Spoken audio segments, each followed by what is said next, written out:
Matapos ibasura ng Sandigan Bayan ang mga mosyon ni Senador Rodante Marcoleta kaugnay sa kaso niyang plunder, maya-maya na may inilabas na ang arrest warrant laban sa kanya, kung saan agad siyang inaresto at sinamahan ni DILG Secretary John Vic Remulla patungong Camp Crame.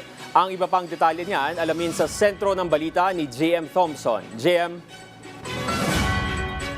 Jules, arestado na nga si Senator Rodante Marcoleta ngayong Lunes matapos ibasura ng Sandigan Bayan 3rd Division ng tatlong mosyon ng kanilang kampo kaugnay ng kasong plunder. Kasunod ng paglabas ng resolusyon ng Sandigan Bayan 3rd Division kung saan may probable cause para mag-issue ng warrants of arrest laban kina Senator Rodante Marcoleta, Michael Tan Defensor, Aristotel Baluit Viray at Joseph Varias Espiritu kaugnay ng kasong plunder sa ilalim ng Republic Act No. 7080.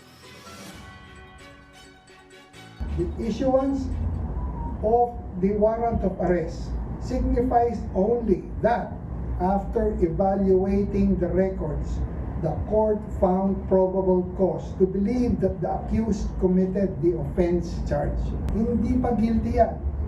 All the accused continue to enjoy the constitutional presumption of innocence until their guilt is proven beyond reasonable doubt. Jules, pasado alas 9 kaninang umaga nga ay natapos ang motion to quash information. Hearing ni Senator Marcoleta, dumating na rin sina Secretary John Vic Remulla at PNP Chief Jose Melencio Nartates Jr. kaugnay ng pag-issue ng arrest warrant sa senador. Iginagalang naman anya ni Senator Marcoleta ang naging desisyon ng Sandigan Bayan at nagtitiwala ito sa proseso. Igalang natin yon.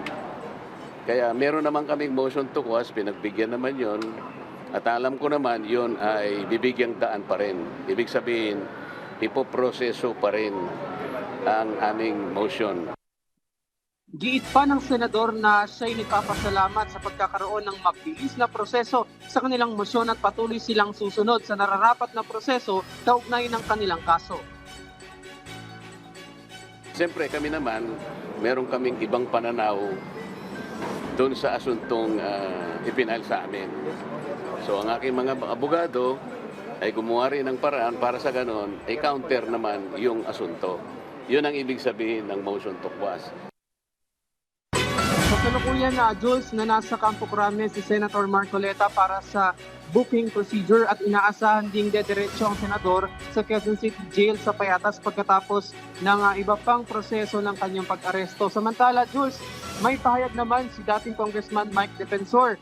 Mauuna paan niya silang makulong dahil sa di umano'y walang basehan na kaso kaysa sa mga totoong nagnanakaw ng pondo ng bayan. Giit ni Defensor na hindi sila susuko para makamit ang transparency, accountability at justice. Jules? Maraming salamat, JM Thompson.